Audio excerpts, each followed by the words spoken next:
E nos capítulos 6 e 7 aí nós vemos um pouco dessa abertura dos selos, onde Cristo vai disciplinando a sua igreja, que está em um processo de apostasia.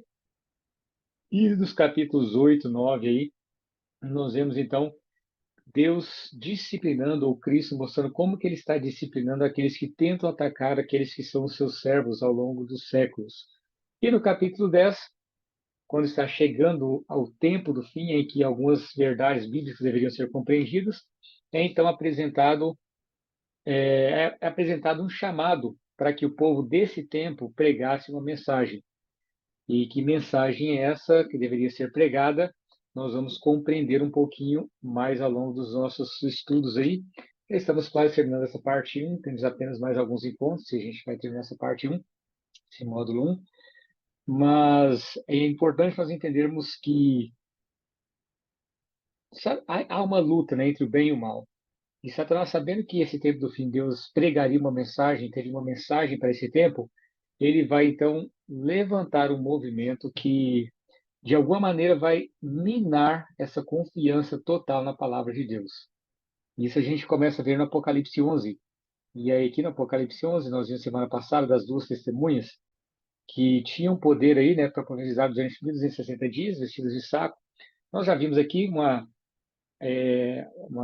apresentação figurada de Moisés e Elias, né, que representam de modo amplo a palavra de Deus, tanto para Moisés, quando ele coloca as bases sobre a qual Deus constrói o trono dele, né, sobre ele constrói a sociedade, as normas, leis, e Elias, que representa aqueles que vão chamando todos de volta para aquilo que Deus havia ensinado desde o princípio. Então, nós vemos esses dois movimentos na palavra de Deus a base sendo colocada, e Elias representa aqueles que vêm depois, sempre chamando o seu povo ao arrependimento. Não é à toa que Moisés e Elias aparecem para Cristo na transfiguração, não apenas por representarem aqueles que foram trasladados vivos e que foram para o céu, como no caso de Elias, como aqueles que morrem e são ressuscitados, no caso de Moisés, mas Enoque também foi trasladado vivo. Há uma razão a mais, porque esses dois profetas representam o povo de Deus ao longo de todos os séculos, na sua maneira de ser, e eles representam aquilo que Deus escreve. Tá? Malaquias, no final do capítulo, né, o último livro antes do Novo Testamento, ele fala que antes da vinda de Cristo viria Elias, seria enviado, né? Deixa eu ler esse texto para vocês aqui, só para vocês verem que eu não estou falando asneira sozinho aqui. Então veja só aqui, olha o que ele diz aqui. Eis que vos enviarei o profeta Elias, antes que venha o grande e terrível dia do Senhor. E ele converterá o coração dos pais aos filhos e o coração dos filhos aos seus pais, para que eu não venha e fira a terra com maldição. Então veja, é, olha o que aparece aqui. Lembrai-vos de Moisés, meu servo, que lhe mandei em Horebe, para que todos Israel a saber estatutos e juízos. Então veja, ele fala, lembre de Moisés. E ele fala: E eu enviarei a vocês o profeta Elias, antes que venha o grande e terrível dia do Senhor. Cristo ele apresenta João Batista como sendo Elias que viria preparando o caminho para ele. Mas há também esse Elias simbólico que viria, não um indivíduo, mas um grupo que viria antes da volta de Cristo, preparando aqui o mundo, né, para o grande e terrível dia do Senhor. Não percebe que, coincidentemente, né, não há coincidências, mas como a Bíblia está interlinkada, Moisés e Elias estão aqui, e é muito claro essa maneira que para você apresentar algo, né, e lembrar, você precisa então de ter isso escrito em algum lugar. Por isso que essas testemunhas elas representam o povo de Deus que obedece à palavra dele ao longo dos séculos, né? É a palavra de Deus vivida por indivíduos e que são perseguidos aí durante 1260 anos por um poder que se levanta contra Deus. Nós não estudamos sobre ele ainda, mas vamos ver isso aí no módulo 2. Só que quando esse poder está essas testemunhas, né, estão para completar o seu testemunho, levanta então, se você ver aqui, uma besta do abismo que lhes fará guerra, os vencerá e os matará. Então veja, besta, lembra que besta sempre representa poder. Então é um poder que surge, movido diretamente por Satanás, por isso uma expressão do abismo aqui, e esse poder ele vai fazer guerra contra aqueles que tentam ser fiéis a Deus. Isso acontece em tempos proféticos, por 3 anos e meio. A gente viu como que isso se cumpre na França, onde a França ela vai banir a Deus por completo por meio de leis, leis que vão tirar por completo qualquer prerrogativa humana. A razão humana é colocada como a base de tudo. O ateísmo ele impera. Por isso que ela é comparada aqui, esse poder Sodoma e Egito, duas coisas que nós temos claro aqui. Sodoma representa claramente uma amoralidade ou imoralidade plena, e o desrespeito para com a vida humana, e o Egito representa a negação da existência de Deus, onde os indivíduos reconhecem que eles são capazes de por si só controlarem a sociedade. Mas bem, quando eles tentaram implementar isso na França, vocês lembram aí que estará o reinado do terror. Ali a França é completamente destruída, enfim, tem todo aquele processo ali, aquele terrível da Revolução Francesa. Só que veja, depois de 3 anos e meio, né, ou 3 dias e meio proféticos aqui, e isso a gente percebe na história, né, que 3 anos e meio depois eles revogam esse banimento de Deus e eles permitem novamente que a palavra de Deus seja ensinada, enfim, volta a haver um estudo da palavra e é interessante que eles puseram sobre seus pés e caiu grande temor sobre os que os viram, né? Logo em seguida a esse processo aqui, você já vai ver aí em 1800 o início das sociedades bíblicas. E essas sociedades bíblicas vão espalhar a palavra de Deus para todos os cantos da terra. Então é interessante isso. Ela foi, a palavra de Deus foi morta nesse domínio, né, desse poder que sobe do abismo, mas logo em seguida ela foi ressuscitada com um poder muito maior e ela é espalhada para todos os cantos. Só que veja, apesar da, como é que fala, da palavra ser ressuscitada, aqui não diz que essa besta do abismo ela foi morta. Então, se ela não foi morta, quer dizer que ela continua viva. Ou seja, ela apenas vai mudar talvez a sua atuação, mas o que esse poder coloca aqui, isso não acaba. Tanto é que ele vai falar aqui de algumas questões, eis que vem aí um terceiro ai, e é uma série de situações complexas que acontecem aqui. Nós precisamos ter em mente que esse poder ele não é extinto, ele permanece. Então, lembra que na França foi colocado ali basicamente, né, você pode dizer assim, as bases para o ateísmo e para revoluções. Então, todas essas revoluções que acontecem nos países, em guerras, as revoluções, independências, enfim, eles têm como base ou como influência esse processo que acontece na França, das ideias dos filósofos dali, de vários escritores. Tanto é que a nossa bandeira, né, que está escrito Ordem e Progresso, não é por um acaso que está escrito Ordem e Progresso. É um reflexo dessas ideias que surgem na França e que elas foram absorvidas também aqui no processo de independência do Brasil. E se você vê que quase todos os lemas das bandeiras da América Latina e outros países que vão à independência, eles refletem muito dessa influência francesa, inclusive as próprias cores também, né? Mas isso é uma questão mais histórica, não é o nosso foco aqui agora. Mas, veja, aqui foram colocadas na Revolução Francesa, foram colocadas as bases para que Deus perca espaço e ao ser humano é colocado o direito de ser livre, é tratado que todos têm direito à liberdade, à igualdade e que devem ver um para o outro, né? Com um espírito de fraternidade, liberté, igualité, fraternité, era um dos motos, né, ou dos lemas ali. Só que, apesar de se parecer bonito, isso entrar depois para, para a própria direitos universais, né, da sociedade, temos que pensar algumas questões com relação a isso. Isso eu quero que vocês pensem sobre essas questões aqui. Então, veja, esses conceitos que foram colocados aqui, de liberdade, igualdade, evolução, ateísmo, a razão acima de tudo, um processo de divisões onde a autoridade ela não vem de Deus, mas do povo, um ensino laico, a perda da seriedade da família, isso permanece. Essas coisas não deixaram de existir. E quando você vê isso aqui, que todos os seres humanos nascem livres e iguais, veja só esse lema, né, da França: liberdade, igualdade, fraternidade. Então, na declaração do artigo 1 fala que todos nascem livres e iguais em dignidade e direitos, e são dotados de razão e consciência e devem agir em relação aos outros para com espírito de fraternidade.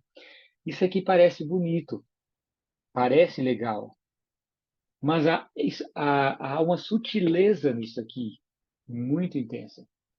Primeiro que já isso não é uma questão aqui, se você parar para estudar, você vai ver que essa é uma discussão que existe até hoje na França, né?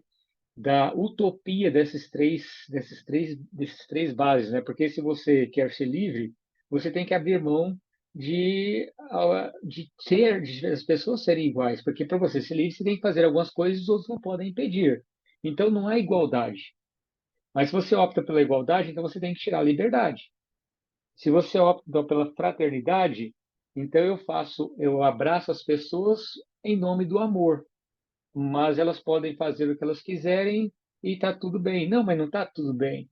Então, isso gera brigas, intrigas políticas e nas sociedades, porque você vai perceber esses movimentos acontecendo onde uma turma quer liberdade, uma turma luta pela igualdade social, a outra turma luta pelos seus direitos de liberdade, uma outra turma vem falar então da fraternidade, enfim. E isso não traz união, isso traz divisão. A sociedade se dividiu e aí você tem as brigas e você percebe isso claramente no nosso próprio país aqui acontecendo, porque são palavras que as pessoas defendem, mas elas não percebem talvez a ironia de que elas são uma anula a outra. Eu não tenho como abraçar as duas ou abraçar as três. Ao abraçar uma, eu tenho que anular as demais. Mas não só isso, há algo muito mais profundo nisso aqui. Porque quando eu falo que todos os seres humanos nascem livres, eu tenho que parar e pensar, será que de fato o ser humano nasce livre? E aí aqui dentro do conceito bíblico, vamos pensar dentro do aspecto bíblico aqui. Porque veja, quando eu penso nessa questão de liberdade aqui, eu penso um pouco na palavra de Deus, em João capítulo 8, vou colocar aqui, a gente volta a ver alguns aspectos aí. João capítulo 8 ele diz o seguinte: o que comete pecado é escravo do pecado. Se, pois, o Filho vos libertar, verdadeiramente vocês serão livres. E conhecereis a verdade, e a verdade vos libertará. E esvaziou-se a si mesmo, tomando a forma de servo, e humilhou-se. Aquele que disse que permanece nele, esse também deve andar como Cristo andou. Contemplando a glória do Senhor, somos transformados. Veja só o que é interessante aqui. Quando eu vou para a Bíblia para entender esse conceito de liberdade, a Bíblia deixa muito claro que nenhum de nós nascemos livres. Nós não nascemos livres. Nós nascemos escravos, escravos do pecado e nos tornamos escravos de nós mesmos, das nossas vontades. Enfim, nos tornamos escravos da riqueza, do dinheiro, dos desejos, dos vícios. E o ser humano ele só pode ser livre de fato quando ele é libertado por Cristo. Então, quando esse poder do abismo surge, ele é tão sutil que ele traz algo que vai modificar por completo a maneira como a sociedade enxerga e isso afeta principalmente aqui dentro da igreja. Porque veja só, pensa no relacionamento do indivíduo com Deus. Se eu cresço entendendo que eu nasci livre, olha como que eu olho para a palavra de Deus. Se eu acho que eu nasci livre e eu vou aqui para a Bíblia, e a Bíblia aqui tem um monte de não, não faz isso, não faz aquilo, não faz aquilo outro, logo eu já entendo o seguinte: se eu sou livre e a Bíblia diz para eu não fazer um monte de coisa, então a palavra de Deus ela me aprisiona. Então Deus ele não traz liberdade. Deus, na verdade, ele traz uma prisão e os seres humanos não são livres. Então você percebe que isso entra para dentro da igreja, onde as pessoas afastam da igreja pouco a pouco, ou abandonam a Deus, porque elas têm o conceito de que elas nasceram livres. Não, os seres humanos não nascem livres. Nós nascemos escravos, escravos do pecado. A liberdade ela só existe em Cristo. Sem Cristo nós não somos livres. Mas quando eu não entendo isso e eu acho que eu nasci um indivíduo livre, o pastor falou lá na frente que tal comportamento, de acordo com a palavra de Deus, não é correto. Eu já penso, aquele pastor ali é louco. Minha vida, minhas regras. Eu faço o que eu quiser. Eu sou livre. Você não nasceu livre, você não é livre. Você pode fazer o que quiser, é um direito seu. Mas não quer dizer que fazer o que quiser, você está fazendo aquilo que você consegue não fazer. Em outras palavras, é o seguinte: não quer dizer que você é um indivíduo livre. Não quer dizer que você de fato faz as coisas porque você quer fazer, é porque você não consegue fazer outra. Você é escravo das suas vontades. Entra para o mundo das drogas e tenta abandonar. Entra para o mundo da bebida e tenta abandonar. Entra para o mundo da promiscuidade e tenta abandonar isso depois. Eu nunca vi ninguém falando, nossa, estou tentando abandonar a igreja, já tem 10 anos e não consigo, estou viciado em igreja. Meu Deus, nossa, como é difícil parar de ir à igreja, tento parar de ler a Bíblia e não consigo, é um desespero. Eu estou viciado, toda hora eu tenho que pegar a Bíblia e ler, não consigo parar de orar. Às vezes eu estou no meio da rua, eu ajoelho porque eu preciso orar. Nossa, você já viu alguém assim? Não, ninguém é preso, porque quando você serve a Cristo, você é livre a hora que você quiser virar as costas e ir embora, você é. Mas se você entra para o mundo das drogas, a hora que você quer sair, você não sai. Se você começa a ficar dependente do dinheiro, quando você começa a ficar sem dinheiro e quer abrir mão um pouquinho, você percebe que você não consegue viver com menos do que você tinha. Faz falta, você se desespera. Se você começa a viver na promiscuidade, você descobre que você não consegue ficar só com uma mulher, ou no caso das mulheres, só com um cara, tem que ficar com vários porque parece não preencher. E aí você descobre que você não consegue agir diferente, não consegue abandonar um cigarro, não consegue abandonar, enfim. Você entende que esses conceitos eles vão afetando os comportamentos, os relacionamentos, e eles entram para dentro da igreja e o ser humano olha para a igreja como um lugar de prisão e não como um lugar onde ele vai encontrar liberdade. Então, apesar disso parecer bonito, a pregação que deveria acontecer para o tempo do fim, que é chegada a hora do juízo, né, que a gente vai ver um pouco para frente, ela não faz qualquer sentido. Ela não faz sentido por quê? Por que que Deus vai fazer juízo se os seres humanos eles são livres? E eu sou livre para fazer o que quer? Por que que Deus quer me destruir? Por que que Deus vai destruir essa sociedade? Cadê minha liberdade? Cadê os meus direitos? E isso afeta tudo. Então as pessoas entram no relacionamento já pensando o seguinte: quais são os meus direitos? Não há aquele conceito de Cristo disse o seguinte: olha, esvaziou-se a si mesmo, humilhou e serviu, permanecer nele, andar como Cristo andou, de ser transformado e dizer como João Batista, o que importa é que ele cresça e que eu diminua. Mas não, no relacionamento, a única coisa que nós pensamos é o seguinte: o que importa é que eu cresça e que o outro diminua. É o meu direito, é as minhas regras, é aquilo que eu quero. E aí vamos massacrando uns aos outros num relacionamento, mesmo um relacionamento social, mas um relacionamento familiar também. Porque eu entendi que eu nasci livre, então se eu nasci livre, eu não tenho que acatar as ideias do marido, não tenho que acatar ideias da esposa. Não há esse processo de tentar conciliar as ideias de servir o outro, de cuidar do outro. Porque eu só nasci livre, o outro não pode mandar em mim. Então, o nosso comportamento está completamente afetado ou infectado por essas ideias. Isso entrou para dentro da sociedade de tal maneira que fez com que as pessoas abraçassem ideias onde a razão se torna suprema. Não há mais espaço para Deus, porque Deus é um ser tirano, que não dá liberdade a ninguém, que não cuida de ninguém. Na verdade, é um ser que mais prejudica a sociedade. A grande causa das mazelas da sociedade é a religião. Você entende como que isso foi pervertendo pouco a pouco o cristianismo e mesmo os cristãos hoje, muitas vezes isso está meio que já assim na nossa mente. E quando você vê a palavra de Deus como pode fazer uma coisa, poxa, por que que Deus não quer que eu faça isso? Deus não quer que você faça isso porque Ele quer que você seja livre. Mas a gente já vai assim, poxa, Deus está querendo tirar algo que eu gosto.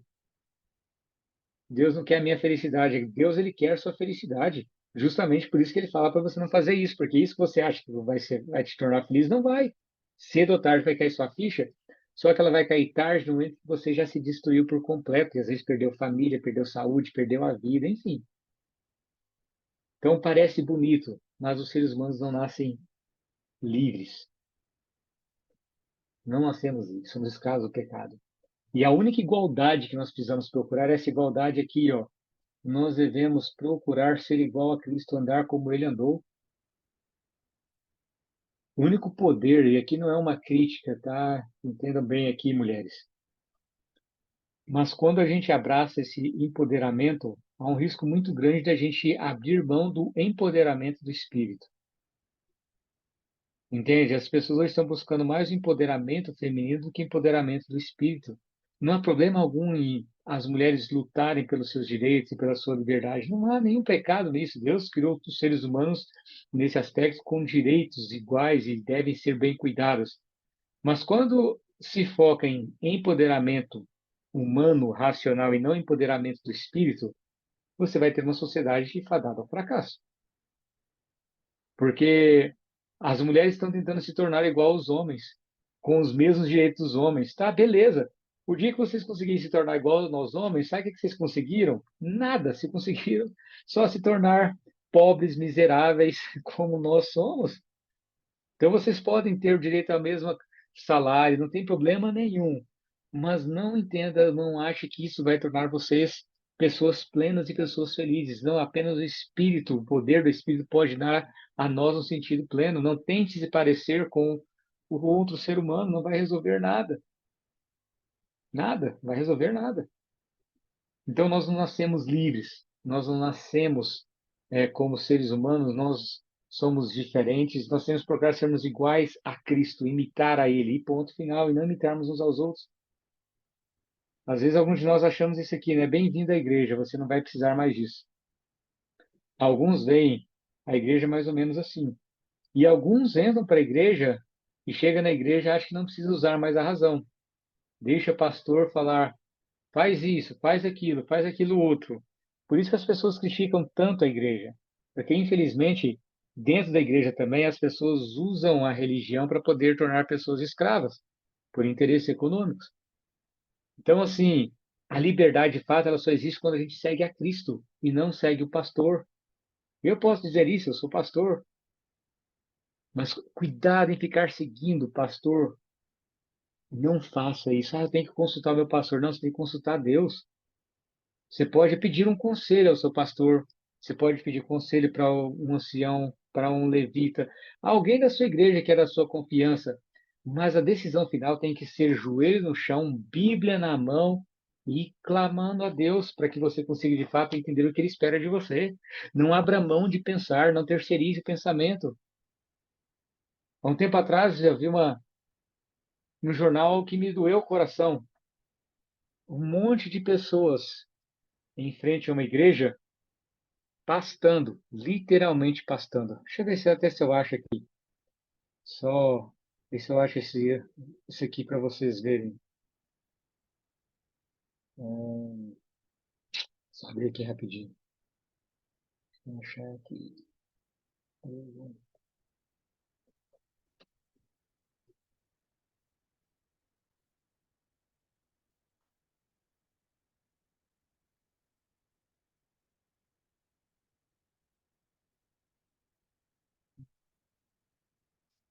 Não estou achando aqui, não.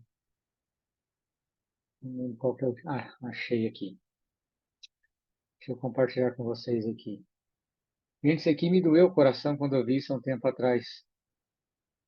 Quando a gente abre mão de pensarmos da liberdade em Cristo.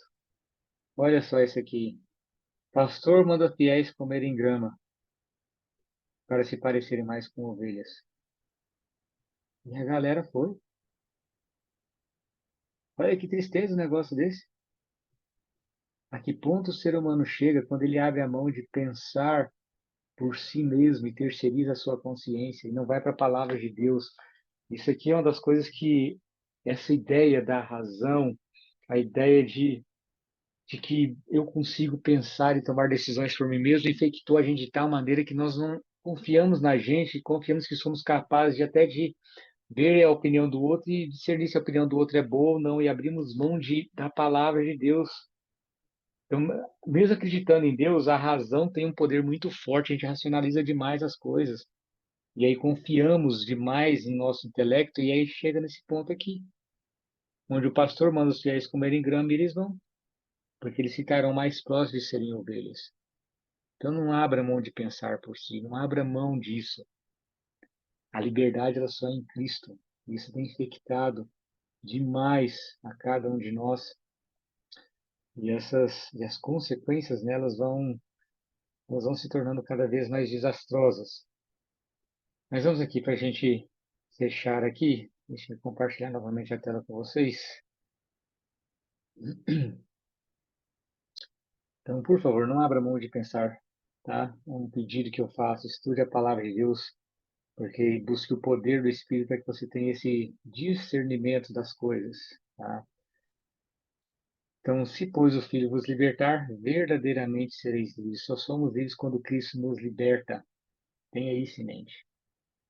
Então, todo esse processo que começa lá em 1700, né, 98, com a Revolução Francesa, ele entrou para dentro da sociedade hoje de tal maneira que contaminou e você vê hoje a sociedade que luta pela liberdade. Então, você vê a galera que entende que é livre para poder fazer o que quiser, junta bilhões e bilhões e deixa outros passando fome. Outros acham que são livres para poder matar pessoas quando quiserem, para poder tirar a vida. Ah, o corpo é meu, eu mato quando eu quiser. Outros acham que têm o direito de tirar das pessoas a liberdade, entende? A libertinagem toma conta de tudo e de todos, e assim nós vamos, indo de mal a pior. Então, Satanás ele sabe como fazer as coisas, ele sabe como levar a sociedade ao caos, e ele tem feito isso.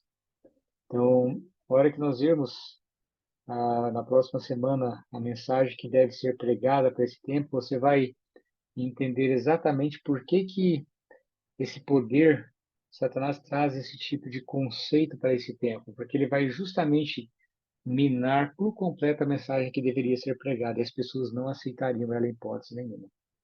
Tá? Então, vamos tomar cuidado com relação a isso, e precisamos entender o seguinte, o que é que Cristo está revelando? Então, o que é que Apocalipse 11 revela a respeito de Cristo? Isso fica muito claro o seguinte, porque quando a França se levanta para poder banir a palavra de Deus, isso acontece por um tempo, mas depois a palavra de Deus volta mais forte do que nunca. Ali é uma demonstração, Cristo permite que a gente contenda de maneira micro o que aconteceria de maneira macro, o que está ampliando de maneira macro, que é uma sociedade que se afasta cada vez mais de Deus. Mas assim como aquele processo não foi capaz de separar Deus ou fazer Deus se afastar da sociedade ou deixá-los e abandoná-los à sua própria sorte, isso mostra claramente que diz o seguinte: olha, enquanto o mundo vai num processo de abandono da minha palavra, de descrença daquilo que eu disse, e quando eu falo descrer, não é necessariamente descrer em Deus, não. Tem muitos cristãos ateus. O que é um cristão ateu? É um cristão que acredita em Deus, mas que escolhe o que vai fazer. Ah, Deus falou isso. Não, mas eu não faço. Então, ou seja, acredita em Deus, mas não acredita que o que Deus fala para ele fazer é o que ele tem que fazer. Então, está sendo infectado da mesma maneira por essas influências. Então, Cristo ele mostra o seguinte: por mais que os indivíduos se levantem e tentem tirar a palavra de Deus, nenhum poder que se levantar, seja contra uma sociedade ou seja contra mim e a você, é mais forte do que ele ou conseguirá tirar de mim a proteção, o amparo e o cuidado. Então, a gente vê claramente Apocalipse 11, Deus dizendo o seguinte: olha, podem se levantar, podem fazer vocês sofrerem, podem até matar vocês, mas vocês recebem de volta a vida. Vocês recebem de volta aquilo que vocês têm direito se vocês estão somente confiarem em mim. Ou seja, não há poder que se levante e que vai se levantar, que conseguirá de alguma maneira impedir que a palavra de Deus avance cada vez mais. Não há. Não há poder nenhum que conseguirá fazer isso. Isso deve nos tranquilizar. Não está em nossas mãos, tá, gente? Não está em nossas mãos utilizarmos de meios humanos para expandir a palavra de Deus. A expansão da palavra de Deus tem que ser por meio da pregação, da oração e da unção do Espírito. Porque quando a igreja tenta usar os poderes civis para poder expandir o evangelho, não dá certo. Não deu certo no passado, nem vai dar certo no futuro. E se você perceber hoje o cristianismo e próprio protestantismo também está caminhando para um processo onde religião está se misturando pouco a pouco com governo. Eu sei que esse é um assunto polêmico, né? Porque se tem, por um lado, pessoas que negam a Deus, tem, por outro lado, pessoas que querem trazer Deus. Mas veja, se não tomarem cuidado, ambos vão usar da força. Mas Deus é muito claro, nem por força, nem por violência, mas pelo meu espírito. A conversão não se dá pela imposição. A conversão ela se dá pela ação do Espírito quando eu abro a boca para poder falar da palavra. Eu posso colocar quantas leis eu quiser no país, obrigando as pessoas a não poderem fazer nada e obedecer unicamente a Deus. Isso não as converteu. Porque se um governo faz isso por imposição, não resolveu nada, porque sem o Espírito o ser humano não converte. Então, muito cuidado que essa prerrogativa ela não foi dada a nós. Eu sei que nós vivemos em tempos difíceis, onde as pessoas têm tentado cada vez mais tirar Deus, o espaço que deveria ser dado a Deus, mas nós não podemos utilizar as mesmas armas de Satanás para poder implementar o reino de Deus. Pedro tentou pegar a espada e Cristo falou assim: Pedro, guarda essa espada. Não é assim que meu reino é estabelecido, não. Outros reinos podem ser estabelecidos assim. O meu não é por meio da espada. O meu é pelo serviço, é pelo cuidado. A sociedade se converteria muito mais se os cristãos estivessem de joelho no chão, servindo e cuidando, do que se eles estivessem pelas ruas gritando, feito loucos, fanáticos, tentando impor, só criticando. Veja, nós precisamos pegar a palavra de Deus. A palavra de Deus, ela não como é que fala? Ela não é popular. Mas uma coisa é eu pregar a palavra de Deus, outra coisa é eu ficar emitindo as minhas opiniões de modo crítico. Não é isso para isso que Deus nos chamou. Com muito cuidado, porque Satanás leva para um extremo, porque ele sabe que as pessoas tendem a ir para o outro extremo. Mas é como já dizia um professor que eu tinha, os extremos, eles sempre se encontram no meio, quando você dobra eles. Eu falei, o meio é sempre do diabo, vai todo mundo para o inferno, ele brincava. Porque é assim, os extremos, seja liberal ou seja tradicional, eles tendem a tirar das pessoas o direito de pensar e de escolherem por si mesmas. Isso não é algo que cabe a mim e a você. Ah, mas pastor, as pessoas podem ser prejudicadas. Podem e vão ser prejudicadas. Olha para Adão, olha para Eva. Deus criou eles livres. Deus poderia ter mandado um anjo lá que ficasse ao redor da árvore do conhecimento do bem e do mal para impedi-los de chegar lá. Porque quando eles chegaram lá e comeram, olha quantos bilhões de pessoas já morreram por causa da escolha deles. Mas Deus não foi lá impedi-los de se aproximarem. Por que motivo? Porque o ser humano precisa ter liberdade para fazer as coisas, mesmo que elas sejam coisas erradas, que vão prejudicar a ele e vão prejudicar o outro. Porque somos seres criados livres. E se nem Deus interfere nessa liberdade, por mais que ele se entristeça com ela e ele vai trabalhando para poder minimizá-la, nós não podemos incorrer nesse risco. Não entre nessa. Não cabe a nós. Vai prejudicar? Vai. Mas Apocalipse 11 vai deixar muito claro o seguinte: mesmo que você sofra e tenha prejuízos, eu não abandonei você. Você está sob os meus cuidados, está sob o meu amparo. E ainda que você passe pela morte, eu te ressuscitarei no último dia e você vai ver comigo para a eternidade. Então, a gente não tem que ter essa preocupação. Ah, mas não. Nem por força, nem por violência, mas pelo meu espírito, diz o Senhor. É assim. É assim que os gigantes são derrotados. Quando Davi foi lutar contra Golias, é interessante a fala dele. Você vem contra mim com espada, com lança, uma série de outras coisas, mas eu vou a ti em nome do Senhor dos Exércitos. Davi derrubou um gigante em nome do Senhor dos Exércitos. Quando o povo conquistou Canaã, Canaã foi conquistada pela ação divina. Deram a volta em Jericó durante 7 dias, deram um grito e tudo caiu. Foi Deus que conquistou a terra de Canaã para eles, não foram eles.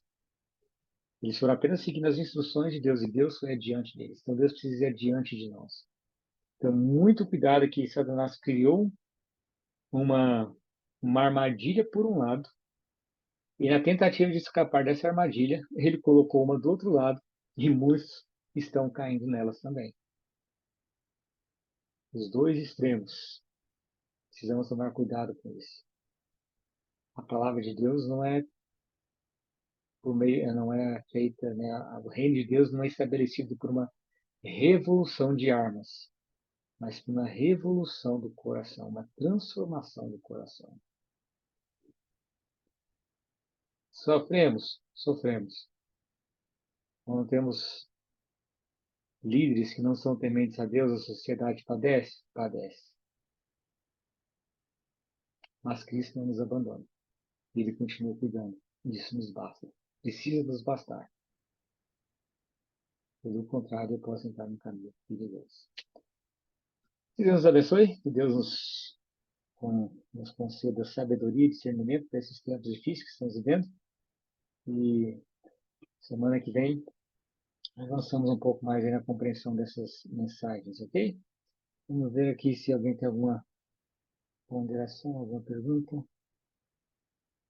Pastor, quando a igreja não respeita a liberdade de pensamento, como o senhor vê isso? Bom, quando quando o pastor não respeita a liberdade de pensamento, não é nem como eu vejo isso, é como a palavra de Deus é isso. Deus ele não deu ao ser humano a prerrogativa de desrespeitar a liberdade de pensamento do outro. E mesmo que às vezes eu tenha tirado do outro isso usando de manipulação. A gente usa muito isso, né? Não estou forçando, mas está manipulando. Se não fizer isso, você não vai ser abençoado. Se não fizer aquilo, ou seja, de um jeito ou de outro. Então, quando alguém não respeita a liberdade de pensamento, eu não posso julgar a intenção desse indivíduo. Mas eu posso dizer que o que ele está fazendo diante da palavra de Deus está equivocado. Não é o caminho que ele deve seguir. Tá? Então, não submeta a essa questão. A única coisa que eu fui chamado é poder pegar a palavra, apresentar para você a maneira como Cristo tem conduzido a igreja dele, o que ele espera de você. Agora, o que você vai fazer com essa informação é entre você e Deus, joelho no chão e oração. É o Espírito que precisa converter você e convencer você. Porque daqui a pouco se encontra um outro pastor que fala diferente, e aí você fala, poxa, esse pastor falou aqui, aquele pastor falou, qual dos dois que está certo? Porque você não teve seu relacionamento pessoal com Deus, pegando isso e comparando com a palavra de Deus. E quando a gente tem a convicção por meio da palavra de Deus, nada e nem ninguém tira isso da gente. Tá? Então, liberdade é algo que Deus preza e que ninguém pode tirar de nós. Mas só que nós nascemos escravos. E Cristo quer nos dar liberdade. Percebe a ironia das coisas, né? Então, quando alguém não respeita a liberdade, que liberdade é essa também, né? Enfim, são complexações filosóficas.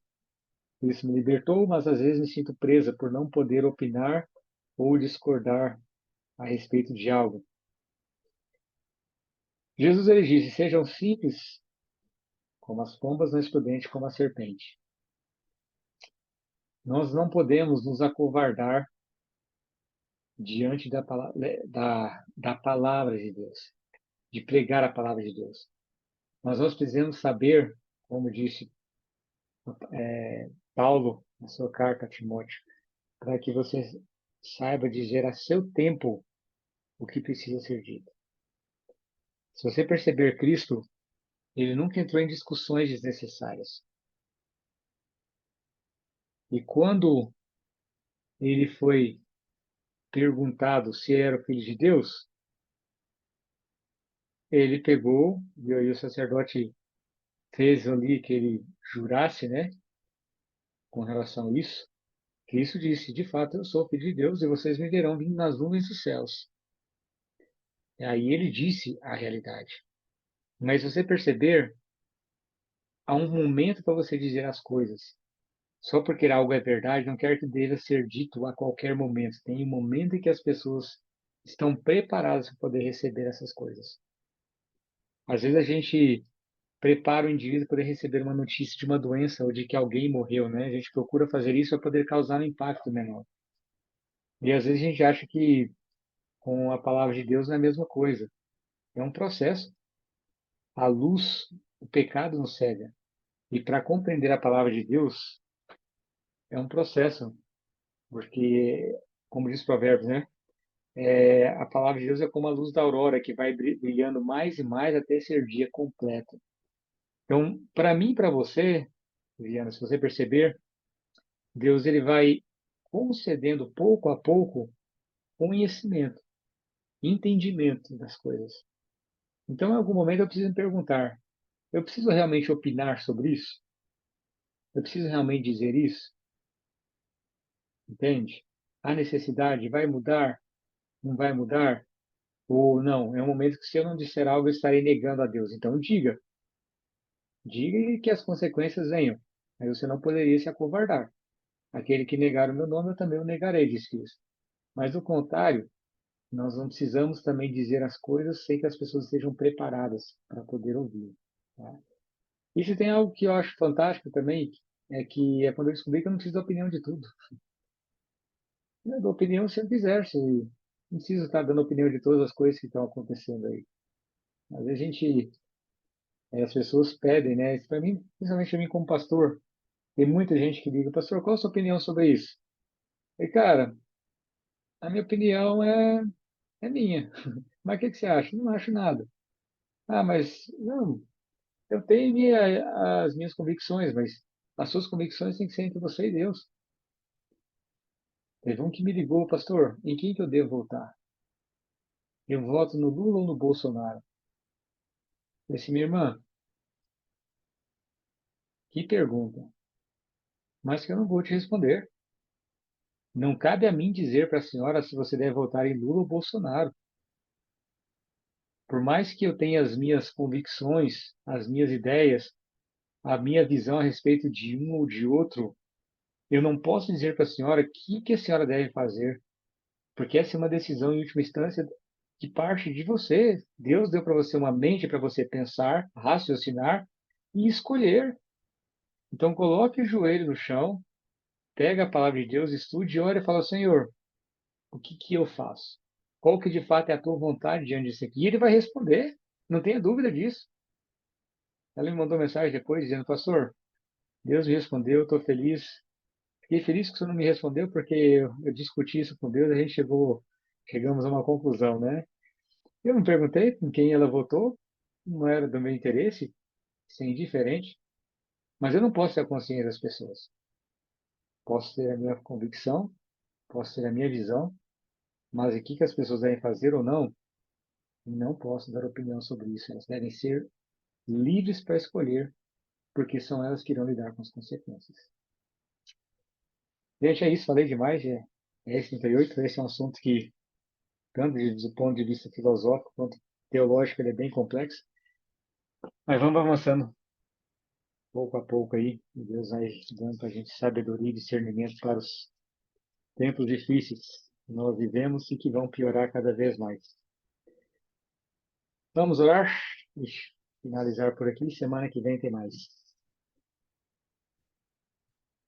Senhor Deus e Pai, louvamos a Ti porque o Senhor é bom. E por meio da Tua palavra, o Senhor demonstra como que o Senhor tem cuidado de todas as coisas que acontecem. Nesse processo da Revolução Francesa, nós percebemos como que Satanás ele tem se levantado para poder impedir que as pessoas conheçam a Ti. Mas Apocalipse nos revela que nessas circunstâncias o Senhor tem atuado e atuado de modo intenso. Com a mesma proporção da ação de Satanás, o Senhor age também para poder fazer com que nós entendamos que não importa o que Satanás tenta fazer para nos prejudicar, e em algumas vezes nós seremos prejudicados, porque estamos em um mundo de pecado. Mas nós não estamos abandonados, não estamos só, mas nós estamos acima de tudo sob os teus cuidados, sob a tua proteção. Isso nos tranquiliza, Senhor. Então não importa quem sobe ou quem desce do trono, porque o Senhor deixa muito claro na tua palavra, em Daniel, que é o Senhor quem coloca reis e tira reis, estabelece tronos e também desmonta tronos. O Senhor está no controle de todas as coisas, mesmo quando a gente acha que o Senhor não está. Isso a tua palavra deixa muito claro. Isso nos tranquiliza, Senhor.